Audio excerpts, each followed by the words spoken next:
اور مغموم لہجے میں بولی، خدا نے مجھے بے اولاد رکھا، لیکن خدا ہی گواہ ہے، اس نے مجھے کبھی اس کا احساس نہ ہونے دیا۔ نہ جانے میری بچی کو کس کی نظر کھا گئی۔ اب میں کہتی ہوں کہ اس پر کوئی سایہ ہو گیا ہے۔ ارے کم از کم کسی مولوی کو دکھا لیتے تو مجھے بھی اطمینان ہو جاتا، مگر میری کون سنتا ہے۔ پگلی ہو تم، کیوں نہیں سنتے ہم تمہاری؟ لیکن بس تم عورتوں کے انداز میں سوچ رہی ہو، وہ بات نہیں جو تمہارے تصور میں ہے۔ اگر ایسا ہوتا تو میں تم سے انحراف نہ کرتا۔ مجھ پر اعتماد نہیں ہے تمہیں؟ کیوں نہیں؟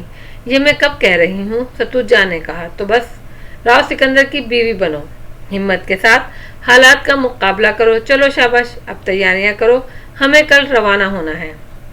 ستوج جہاں اس انداز سے کافی مطمئن نظر آ رہی تھیں، بہادر تیاریاں مکمل کر لی گئیں۔ رات کو تقریباً 8 بجے غزال آ گیا اور اس نے آ کر بتایا کل صبح 10:30 بجے کی ٹرین سے الہ آباد کے لیے جانے کا بندوبست ہو گیا ہے، باقی تمام انتظامات بھی کر لیے گئے ہیں۔ رات کے کھانے پر غزال کو روک لیا گیا۔ کھانے کی میز پر وہ سب پہنچ گئے تھے اور کھانا لگنے کا انتظار کیا جا رہا تھا کہ اچانک ہی ڈائننگ روم میں قندیل داخل ہو گئی۔ اس نے بال سنوارے ہوئے تھے، لباس البتہ وہی تھا، غالباً منہ ہاتھ دھو کر آئی تھی۔ اس وقت بالکل معتدل نظر آ رہی تھی۔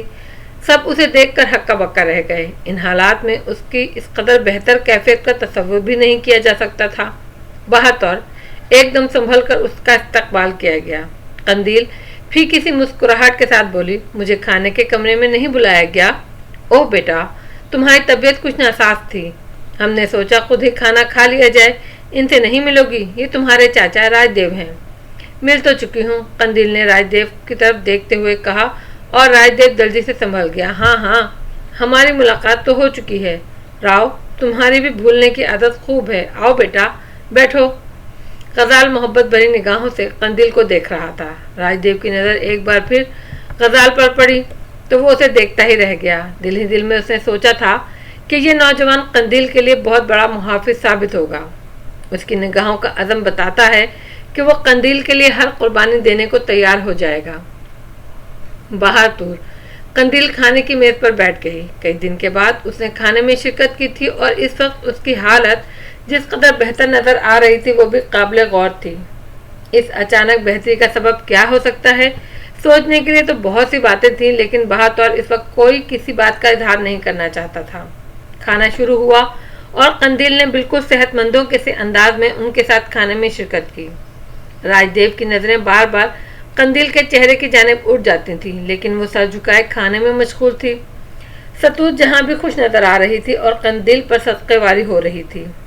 بہادر کھانا ختم ہوا تو راج دیو نے کہا، قندیل بیٹے، آپ کی بیماری کی خبر سن کر ہم یہاں آئے ہیں اور اب ہم نے فیصلہ کیا ہے کہ ہم آپ کو اپنے ساتھ الہ آباد لے جائیں۔ اوہ اچھا ہے انکل، کچھ تبدیلی آب و ہوا ہو جائے گی۔ میں الہ آباد جانے سے بہت خوش ہوں۔ کل ہی چل رہے ہیں ہم لوگ، تمہارے لیے بھی تیاری کر لی گئی ہے، راج دیو نے کہا اور قندیل مسکرانے لگی۔ امی بھی چلیں گی الہ آباد؟ نہیں بیٹے، امی بعد میں آ جائیں گی، راؤ سکندر جلدی سے بولا اور قندیل خاموش ہو گئی۔ کیا خیال ہے یہاں سے اٹھا جائے؟ راج دیو نے غیر محسوس انداز میں غزال کو اشارہ کیا اور سب کرسیاں کھسکا کر کھڑے ہو گئے۔ غزال نے قندیل سے کہا، آؤ قندیل، باہر چہل قدمی کریں، موسم بے حد خوشگوار ہے۔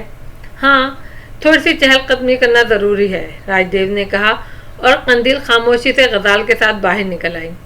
دونوں کوٹھی کے عقبی لان میں آ گئے۔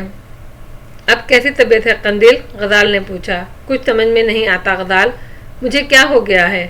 قندیل نے الجھے ہوئے لہجے میں کہا۔ تمہیں کیا محسوس ہوتا ہے؟ مجھے؟ قندیل پرخیال انداز میں بولی۔ چند لمحات خاموش رہی، کچھ سوچتی رہی، پھر اس نے کہا، میں نہیں جانتی غزال، یہ سب کیا ہے؟ میں نے بہت سوچا ہے، بہت غور کیا ہے، مگر کچھ سمجھ میں نہیں آیا۔ بس ایک شیشہ سا ٹوٹتا ہے میرے دماغ میں اور پھر یوں محسوس ہوتا ہے جیسے میں بے بس ہو گئی ہوں، کوئی اور میرے وجود پر حاوی ہوتا ہے، میری زبان سے بولتا ہے، میرے دماغ سے سوچتا ہے اور میں خاموش رہتی ہوں۔ میں اسے دیکھتی رہتی ہوں، وہ جو کچھ سوچتا ہے، جو کچھ بولتا ہے، میں اس میں مداخلت نہیں کر سکتی، مگر ان لمحات میں مجھ پر ایک سرور سا طاری رہتا ہے۔ مجھے اس کا بولنا، اس کا سوچنا اچھا لگتا ہے۔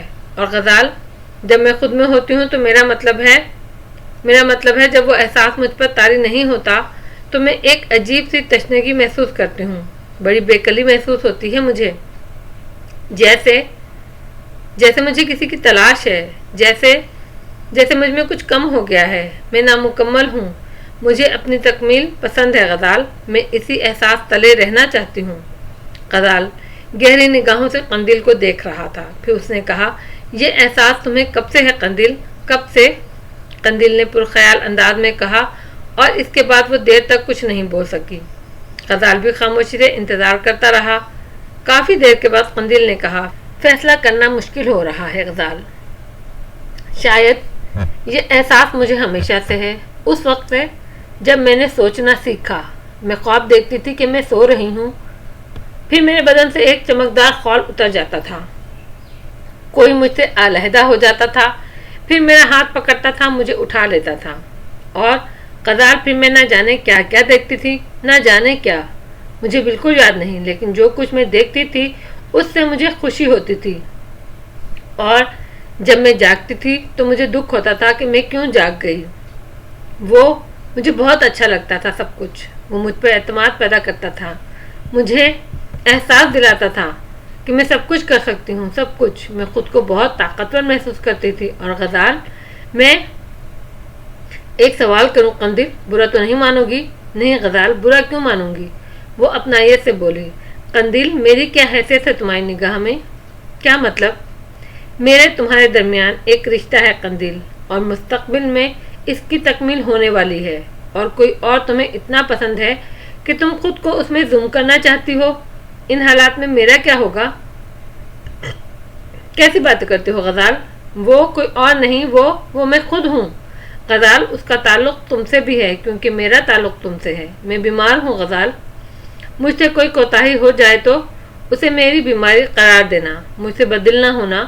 بیماریوں کا علاج کرتے ہیں، ان سے ناراض نہیں ہوتے۔ میں تم سے بالکل ناراض نہیں ہوں میری زندگی، تم کچھ بھی ہو میری ہو۔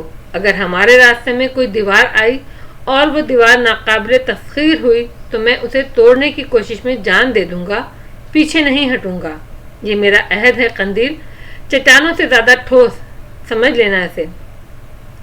خدا کا شکر ہے، زبان تو کھلی آپ کی، بہت جذباتی ہو گئے آپ۔ قندیل نے مسکراتے ہوئے کہا، ہمیشہ تھا، تمہارے لیے کب جذباتی نہیں تھا میں؟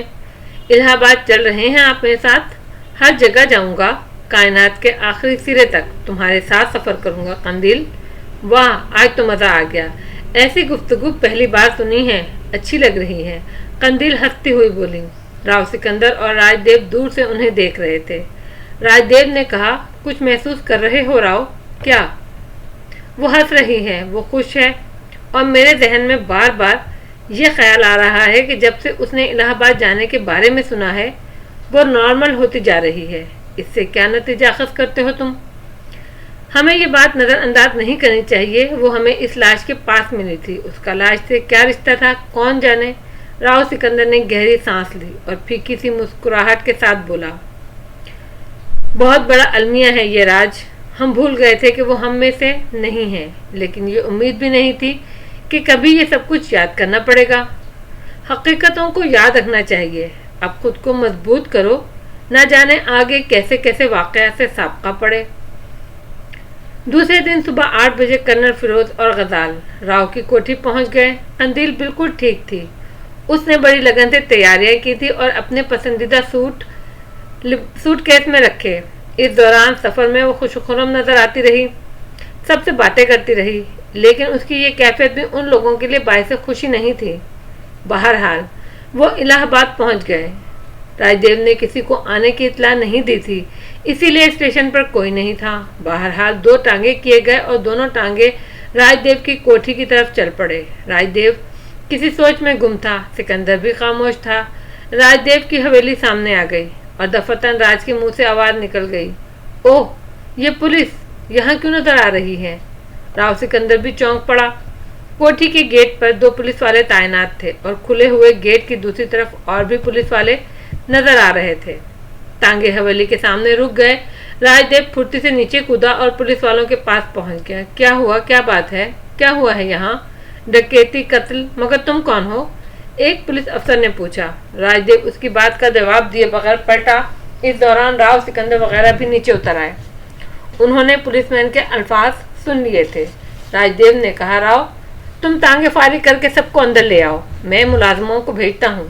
یہ الفاظ کہہ کر راج دیو اندر داخل ہونے لگا تو اسی پولیس والے نے اسے روکتے ہوئے کہا، میں نے تم سے پوچھا تم کون ہو؟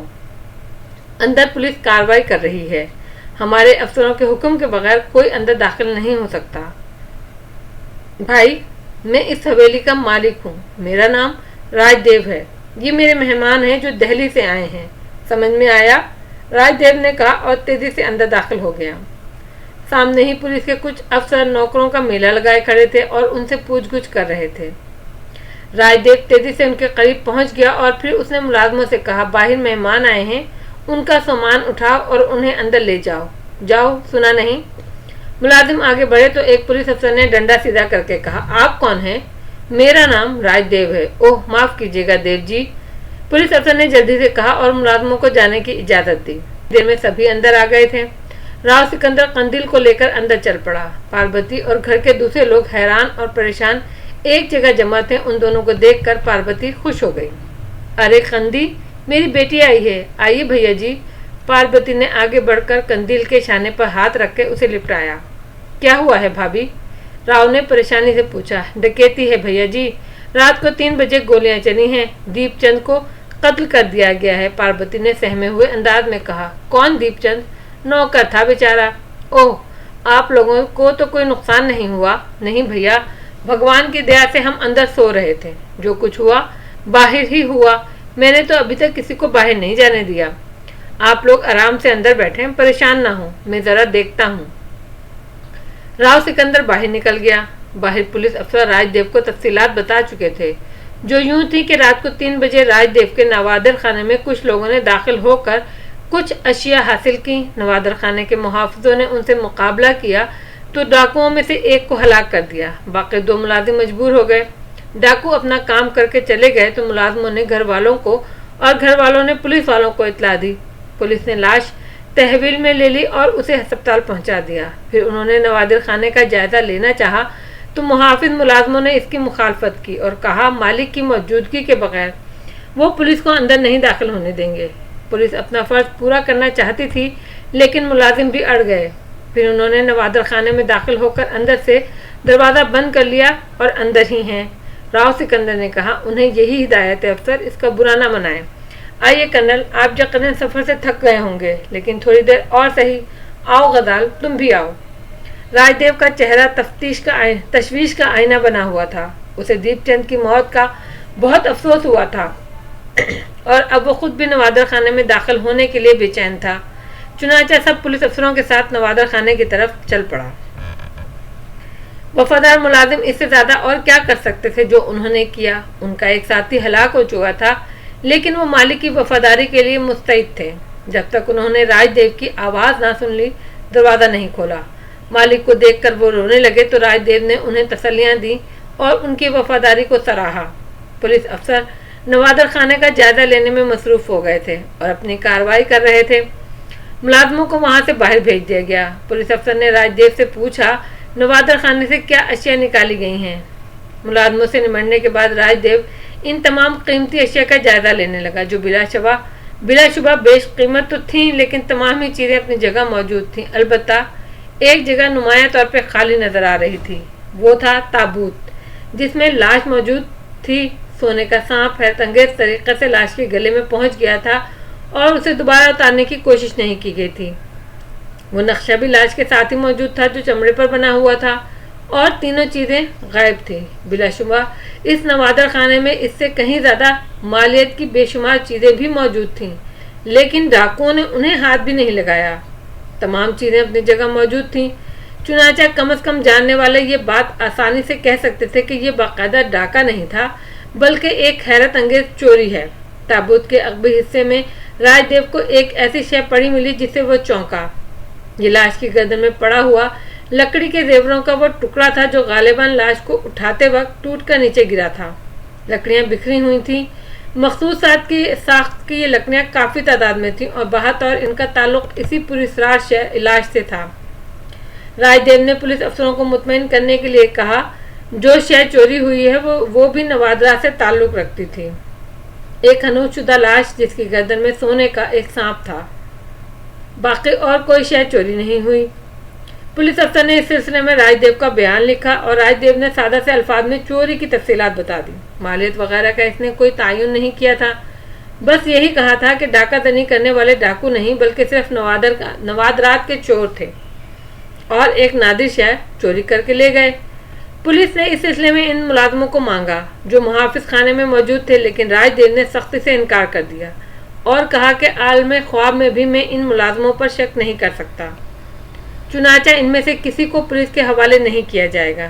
معاملہ بہت بڑے آدمی کا تھا، اسی لیے پولیس بھی اس پر اصرار نہ کر سکی اور اس کے بعد پولیس والے وہاں سے چلے گئے۔ رائے دیو اور باقی تمام لوگ نوادر خانے ہی میں موجود تھے۔ کرنل فیروز اور غزال اس شاندار نوادر خانے کو دلچسپی کی نگاہوں سے دیکھ رہے تھے۔ کرنل نے کہا کم از کم یہ بات تو میری سمجھ میں آ گئی کہ وہی لاش چوری ہوئی ہے جس کا تذکرہ ہم لوگوں کے درمیان ہو چکا ہے۔ ہاں کرنل، اور کیا یہ حیرت انگیز بات نہیں ہے کہ لاش عین اس وقت چوری ہوئی جبکہ قندیل یہاں پہنچی؟ کرنل فیروز نے اس بات پر کوئی تبصرہ نہیں کیا۔ خود راج دیو بھی اس بارے میں کچھ نہیں کہہ سکا، البتہ اس نے ایک بار پھر ان لوگوں کو بتایا کہ جو پراسرار واقعات یہاں ہوئے ہیں ہو سکتا ہے ان کا بھی اس چوری ہی سے تعلق ہو۔ کیا کہا جا سکتا ہے، لیکن کہیں ایسا نہ ہو کہ قندیل کا یہاں لایا جانا بیکار ہو جائے۔ لکڑی کے اس زیور کو احتیاط سے سمیٹ کر محفوظ کر دیا گیا تھا اور اس بات کا شبہ بھی تھا راج دیو کو کہ کہیں وہ زیور حاصل کرنے کی کوشش نہ کی جائے۔ چنانچہ لکڑی کے ان زیورات کو نوادر خانے میں نہیں رکھا گیا بلکہ راج دیو نے انہیں ایک لکڑی کے سندوچکی میں بند کر کے اپنے کمرے میں محفوظ کر لیا۔ اس کے بعد انہوں نے اس کام سے فراغت حاصل کی اور اندر آ گئے۔ راج دیو نے اس بات پر کرنل فیروز اور غزال سے معذرت کی تھی کہ یہاں آتے ہی انہیں بھی الجھنوں کا شکار ہونا پڑا۔ اس بات پر کرنل فیروز نے مسکراتے ہوئے کہا انہیں صرف اس بات کا افسوس ہے کہ راج دیو کا ایک ملازم مارا گیا، ورنہ یہ پراسرار واقعات ان کی زندگی میں بہت دلچسپی کا باعث ہے کیونکہ اس سے پہلے انہیں کبھی ایسے واقعات کا سامنا نہیں کرنا پڑا تھا۔ اس کے بعد اس چوری پر تبصرے ہونے لگے۔ یہ بات باعث حیرت تھی کہ جو کوئی بھی نوادر خانے میں داخل ہو کر اس لاش کو چرانے کا باعث بنا تھا وہ کون تھا اور اسے خصوصی طور پر اسی لاش میں کیوں دلچسپی پیدا ہوئی۔ راج دیو نے بتایا کہ بہت سے لوگ اس کے نوادر خانے کی سیر کر چکے ہیں اور اس کی تعریفیں بھی کی جا چکی ہیں، لیکن اس سے قبل کبھی ایسا کوئی واقعہ پیش نہیں آیا کہ کسی نے نوادر خانے سے کچھ چرانے کی کوشش کی ہو۔ یہ تصور بھی نہیں کیا جا سکتا تھا کہ کبھی ایسا ہو سکتا ہے۔ کرنل فیروز نے مسکراتے ہوئے کہا غالباً چوروں کو یہ علم ہو گیا تھا کہ کرنل فیروز اس لاش کو دیکھنے آ رہے ہیں، چنانچہ انہوں نے اسے اڑا لیا۔ ہم جانتے ہیں یہ ہمارے خلاف سازش ہے۔ اس تبصرے پر سب مسکراہٹ اور دیر تک اس سلسلے میں تبصرہ آرائیاں ہوتی رہیں۔ راج دیو کو ان دوستوں کی آمد کی خوشی بھی تھی اور اس حادثے کا دکھ بھی۔ بیچارے ملازم کی موت کے سلسلے میں اس نے ایک دو فون بھی کھڑکائے اور اس کے گھر والوں کو بھی تسلی دی۔ راج دیو نے پولیس کے معاملات ٹیلی فون پر درست کر لیے۔ ایک غریب آدمی کی موت کیا حیثیت رکھتی تھی، تاہم اس کے لواحقین کے سلسلے میں راج دیو نے کوئی غفلت نہیں برتی۔ ساتھ ہی ساتھ قندیل کا جائزہ بھی لیا جا رہا تھا جو بدستور نارمل تھی اور یوں لگتا تھا جیسے یہاں آنے کے بعد وہ بہت خوش ہو گئی ہو۔ راج دیو کے اہل خاندان سے خوب گھل مل گئی۔ اس طرح 2 دن گزر گئے۔ تیسری شام راج دیو نے خاص طور سے اسے اپنے چند دوستوں کو مدعو کیا جن میں پروفیسر غوری اور بھرت چندر بھی تھا۔ یہ لوگ جب یہاں پہنچے اور انہیں چوری کا علم ہوا تو انہوں نے کس قدر خفگی کا اظہار کرتے ہوئے کہا اس اہم واقعے کی اطلاع انہیں کیوں نہیں دی گئی۔ راج دیو نے معذرت کرتے ہوئے بتایا وہ خود ذہنی الجھن میں الجھا ہوا تھا، کیا کہتا اور کیا نہ کہتا۔ یہ نشست بہت پر لطف رہی۔ وہ لوگ کافی حشاش بشاش ہو گئے تھے، لیکن دوسرے دن پھر سنسنی کا آغاز ہو گیا۔